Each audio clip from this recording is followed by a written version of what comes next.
Morning my dear students, आप सभी को बीसीसी के यूट्यूब चैनल पे मैं आलोक आप सभी को तहे दिल से स्वागत करता हूं। और आज हम लोग जो भी आज के महत्वपूर्ण करेंट अफेयर्स है वैसे सारे प्रश्नों को देखेंगे। तो आप सभी देखें और अगर पीछे की वीडियो नहीं देखें तो उसे भी अवश्य देखें। इससे आपका तैयारी काफ़ी अच्छा होते चला जाएगा और आप परीक्षा में बेहतर परफॉर्मेंस करेंगे।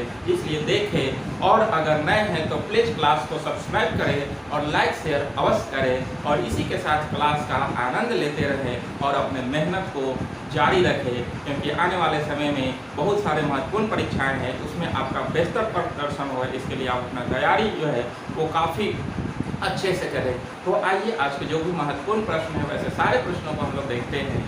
तो एक नंबर है कि समीर वी कामत DRDO के नए अध्यक्ष बने। ध्यान रखिएगा, DRDO के नया अध्यक्ष समीर वी कामत बने हैं और इन्होंने स्थान लिया है। इससे पहले DRDO के अध्यक्ष जो थे वो सतीश रेड्डी थे। ध्यान रखिएगा, सतीश रेड्डी का स्थान इन्होंने लिया। अगर हम DRDO की स्थापना की बात करते हैं तो 1958 में इसकी स्थापना होती है और मुख्यालय इसका नई दिल्ली के अंदर है। ध्यान रखिएगा, तो समीर वी कामत जो है वो DRDO के नया अध्यक्ष हुए। इससे पहले इसके अध्यक्ष जो है वो आपका सतीश रेड्डी थे। ध्यान रखिएगा, जिन्हें इस बार का 2021 का आर्यभट्ट पुरस्कार दिया गया था। अगला प्रश्न है कि राष्ट्रीय शिक्षक पुरस्कार। राष्ट्रीय शिक्षक पुरस्कार इस बार भारत के राष्ट्रपति द्रौपदी मुर्मू के द्वारा 46 शिक्षक को प्रदान किया जाएगा। ध्यान रखिएगा, द्रौपदी मुर्मू भारत के 15वें राष्ट्रपति के रूप में हाल ही में निर्वाचित हुए थे, आप लोग को पता होना चाहिए। तो इस बार 46 शिक्षक को राष्ट्रीय शिक्षक पुरस्कार दिया जाएगा। 5 सितंबर 2022 को राष्ट्रपति के द्वारा दिया जाएगा। ध्यान रखिएगा, ये खासकर प्राथमिक तथा माध्यमिक के जो भी मेधावी शिक्षक होते हैं उनको ये प्रदान किया जाता है। ध्यान रखना है। अगला है कि गुलाम नबी आज़ाद। काफ़ी चर्चा में रहा कि कांग्रेस के वरिष्ठ नेता थे गुलाम नबी आज़ाद और उन्होंने लगभग 50 साल तक अपना कांग्रेस में दिया और उसके बाद कांग्रेस के सभी पदों से इस्तीफा दे दिया, इसलिए चर्चा में रहा। ध्यान रखिएगा, इनका संबंध किस राज्य से था तो ये जम्मू कश्मीर राज्य से संबंधित थे। जम्मू कश्मीर के मुख्यमंत्री ये रह चुके हैं। ध्यान रखिएगा, गुलाम नबी आज़ाद, और इन्होंने घोषणा किया है कि एक नया पार्टी हम बनाएंगे। तो ध्यान रखना है, गुलाम नबी आज़ाद कांग्रेस के वरिष्ठ नेता थे, सभी पदों से इस्तीफा दे दिया। अगला है कि नीति आयोग सर्वश्रेष्ठ आकांक्षी जिला घोषित किया। तो सर्वश्रेष्ठ आकांक्षी जिला घोषित किया हरिद्वार को, जो कि उत्तराखंड के अंदर है। ध्यान रखिएगा, हरिद्वार को सर्वश्रेष्ठ आकांक्षी जिला घोषित किया गया। इसमें होता है कि नीति आयोग की तरफ से कुछ स्पेशल पैकेज उस जिला को दिया जाता है। ध्यान रखिएगा, तो इस शहर को 3 करोड़ रुपया का अतिरिक्त आवंटन किया जाएगा। ध्यान रखिएगा, जो सर्वश्रेष्ठ आकांक्षी जिला रखता है। तो ये बहुत महत्वपूर्ण प्रश्न है, ध्यान रखना है आप सभी को। अगर हम बात करते हैं नीति आयोग की स्थापना की तो इसका स्थापना 1 जनवरी 2015 को हुआ था। इससे पहले नीति आयोग को योजना आयोग के नाम से जाना जाता था। योजना आयोग का स्थान लिया नीति आयोग को। ध्यान रखना है, योजना आयोग की स्थापना 1950 में होती है, जबकि इसकी स्थापना 1 जनवरी 2015 को मोदी सरकार के द्वारा किया गया था। इसके अध्यक्ष प्रधानमंत्री होते हैं। ध्यान रखिएगा, यानी कि नरेंद्र मोदी इसके अध्यक्ष हैं। उपाध्यक्ष अभी वर्तमान में सुमन बेरी है। ध्यान रखिएगा, सुमन बेरी इसके उपाध्यक्ष है। काफी महत्वपूर्ण है, हाल ही में ये जो है पहले राजीव कुमार थे, सुमन बेरी बने। ध्यान रखना है, और CEO पहले अमिताभ कांत थे, जो कि अब परमेश्वरम अय्यर बने हैं। ध्यान रखना है, परमेश्वरम अय्यर आपका वर्तमान में CEO है। ध्यान रखना है, तो इस तरह से नीति आयोग से संबंधित महत्वपूर्ण प्रश्न ध्यान रखना है।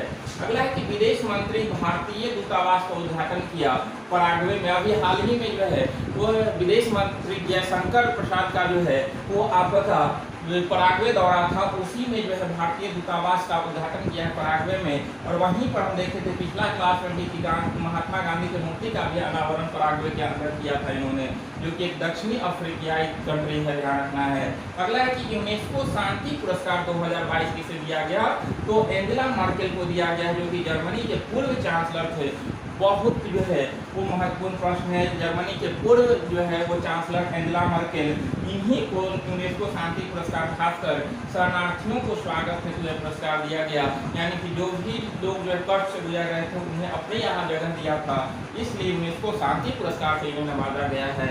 अगला है कि पुलित्जर पुरस्कार 2022, तो पुलित्जर पुरस्कार 2022 फहमीदा अजीम को दिया गया। फहमीदा अजीम को संबंध बांग्लादेश से ही इनका ध्यान रखना है, फहमीदा अजीम का, और इनसाइडर पत्रिका के लिए दिया गया क्योंकि यह पुलित्जर पुरस्कार जो है वो पत्रकारिता के ही क्षेत्र में दिया जाता है, पत्रकारिता के क्षेत्र में। और यह पुरस्कार कोलंबिया यूनिवर्सिटी संयुक्त राज्य अमेरिका के द्वारा दिया जाता है। कोलंबिया यूनिवर्सिटी संयुक्त राज्य अमेरिका के द्वारा यह पुरस्कार 1917 से दिया जा रहा है, ध्यान रखना है। और इस बार फहमीदा अजीम को दिया गया है जो कि बांग्लादेश के हैं, और इनसाइडर पत्रिका के लिए इन्हें पुरस्कार दिया गया, ध्यान रखना है। अगला है कि लिबर्टी मेडल। लिबर्टी मेडल ये राष्ट्र की रक्षा हेतु संयुक्त राज्य अमेरिका के द्वारा दिया जाता है, और इस बार यूक्रेन के राष्ट्रपति जेलेंस्की को ये दिया गया क्योंकि अपने राष्ट्र की रक्षा के लिए रशिया से अभी तक जो है वो लड़ रहे हैं, इसलिए अमेरिका के द्वारा ये पुरस्कार दिया गया, ध्यान रखना है। अगला है देवेश चंद्र ठाकुर। देवेश चंद्र ठाकुर बिहार विधान परिषद के सभापति बने। बिहार विधान परिषद, अभी 6 राज्य में विधान परिषद है, बिहार में भी विधान परिषद है, और बिहार विधान परिषद के जो है वो सभापति देवेश चंद्र ठाकुर बने, ध्यान रखिएगा। खासकर बिहार के जो विद्यार्थी हैं, बिहार स्पेशल जिनको देना है वो ध्यान रखेंगे। अभी 2 दिन पहले ही बताया था कि बिहार विधानसभा के सभापति के रूप में, अध्यक्ष के रूप में जो है वो आपको अवध बिहारी चौधरी को चुना गया था, और अभी जो है देवेश चंद्र ठाकुर बिहार विधान परिषद के सभापति चुने गए। वर्तमान में बिहार के मुख्यमंत्री नीतीश कुमार 8वीं बार शपथ लिए, महागठबंधन की सरकार है, उप मुख्यमंत्री तेजस्वी यादव है, तो ये सारा ध्यान रखेंगे आप, क्योंकि अभी हाल ही में जो है बिहार में सत्ता उठापटक हुई है, लेकिन फिर से जो है नीतीश कुमार मुख्यमंत्री बने, जो कि 8वीं बार अपने पद की शपथ लिया है। तो ध्यान रखना है कि बिहार विधान परिषद के सभापति, अभी बिहार विधान परिषद की बात करें तो इसमें वर्तमान में जो सदस्यों की संख्या कितनी है, तो आपको पता होना चाहिए कि विधान परिषद में सदस्यों की संख्या जो होती है वो आपका विधानसभा यानी कि 243 का जो है 1/3 होगा, तो इस तरह से 81 हो सकता है, लेकिन वर्तमान में बिहार विधान परिषद के सदस्यों की संख्या जो है वो 75 है। इसकी संख्या लिमिट नहीं होती है, विधानसभा के कुल संख्या का 1/3 विधान परिषद के सदस्यों की संख्या हो सकती है, तो 81 हो सकती है, लेकिन अभी वर्तमान में बिहार विधान परिषद के सदस्यों की संख्या 75 है और 243 विधानसभा सदस्यों की संख्या है, ध्यान रखना है। अगला है कि हाइड्रोजन से चलने वाली यात्री ट्रेनों का दुनिया का फर्स्ट बेड़ा लॉन्च किया है जर्मनी। तो प्रदूषण से मुक्ति हेतु हाइड्रोजन से चलने वाली जो है वो ट्रेन लॉन्च किया, दुनिया का पहला बेड़ा लॉन्च किया, जो कि 14 ट्रेनों का बेड़ा है, तो ये जर्मनी के द्वारा लॉन्च किया गया है। अगला है कि अनंत ताल झील। अनंत ताल झील ये नई दिल्ली के अंदर स्थित है और ये राष्ट्रीय महत्व का स्मारक घोषित किया गया। राष्ट्रीय महत्व का स्मारक घोषित किया गया है अनंत ताल झील को, और यह संस्कृति मंत्रालय के द्वारा किया गया है, और संस्कृति मंत्रालय के जो मंत्री हैं वो वर्तमान में किशन रेड्डी है, ध्यान रखना है।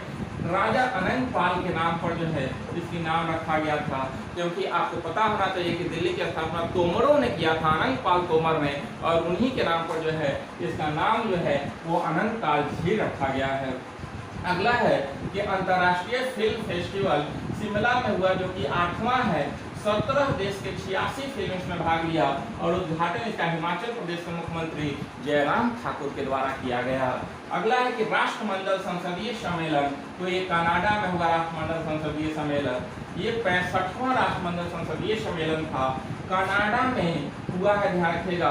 इससे पहले 2019 में 64वां युगांडा के अंदर हुआ था, ध्यान रखना है। कोविड की वजह से ये 2 साल से नहीं हुआ था, तो इस बार 65वां जो है वो कनाडा के अंदर हुआ। भारतीय प्रतिनिधि के रूप में भारत के लोकसभा के अध्यक्ष ओम बिरला इसमें भाग लिए हैं, ध्यान रखना है, ओम बिरला प्रतिनिधित्व किए हैं। अगला है कि आर्टेसिस 3 क्या है, तो नासा से इसका संबंध है, क्रू मून लैंडिंग मिशन है, उसका जो है चंद्रमा पर भेजा गया एक मिशन है जो कि आर्टेसिस 3 है, ध्यान रखिएगा। नासा अमेरिका का जो है वो आपका पूरा प्रक्षेपण केंद्र है, ध्यान रखिएगा। अगला है कि नमस्ते योजना, नमस्ते योजना किसने शुरू किया? तो ये दो मंत्रालय, सामाजिक न्याय एवं अधिकारिता मंत्रालय एवं आवास एवं शहरी कार्य मंत्रालय, ये दोनों मंत्रालय मिलकर जो है वो नमस्ते योजना शुरू किया। किसके लिए किया है? तो खासकर सफाई कर्मी को सुरक्षा एवं गरिमापूर्ण जीवन जीने हैं। तो आप जानते हैं कि जो है सुरक्षा कर्मी जो होते हैं वो देश को स्वच्छ रखने में अपना महत्वपूर्ण भूमिका अदा करते हैं। लोग कचरा करते हैं और वो सफाई करते हैं और उसी की वजह से हम आज जो है स्वस्थ जीवन जी पाते हैं। तो उन्हें देखकर जो है वो नमस्ते करना या फिर उन्हें हमारे समाज के अंदर जो है वो गरिमापूर्ण जीवन जीने के लिए ये आपका नमस्ते योजना लॉन्च किया गया, ध्यान रखिएगा। तो ये सामाजिक न्याय एवं अधिकारिता मंत्रालय और आवास एवं शहरी कार्य मंत्रालय दोनों मिलकर शुरू किया है, ध्यान रखना है। अगला है कि कुशियारा नदी का अंतरिम जल समझौता, ये भारत और बांग्लादेश के बीच हुआ है, ध्यान रखिएगा। कुशियारा नदी का अंतरिम जल समझौता, ये बराक नदी का सहायक नदी है कुशियारा नदी। कुशियारा नदी बराक का सहायक नदी है और ये 38वीं बैठक हुआ संयुक्त नदी आयोग का। संयुक्त नदी आयोग का ये 38वीं बैठक का, ध्यान रखिएगा। ये नदी, ध्यान रखिएगा, प्रश्न पूछ सकता है किसकी सहायक है? तो बराक नदी का सहायक है। दिवस की बात करते हैं तो महिला समानता दिवस 26 अगस्त को और विश्व जल सप्ताह 23 अगस्त से 1 सितंबर, ध्यान रखना है। विश्व जल सप्ताह 23 अगस्त से 1 सितंबर। तो आज 2 दिन पहले तक का जो महत्वपूर्ण करेंट अफेयर्स थे वो सारा करेंट अफेयर्स को मैंने इस वीडियो में रखा, आप सभी देखें और देखने के साथ साथ क्लास को लाइक, सब्सक्राइब और शेयर करना ना भूले। तो वो सब करते रहे और क्लास का आनंद लेते रहे। तो आप सभी को बहुत बहुत धन्यवाद।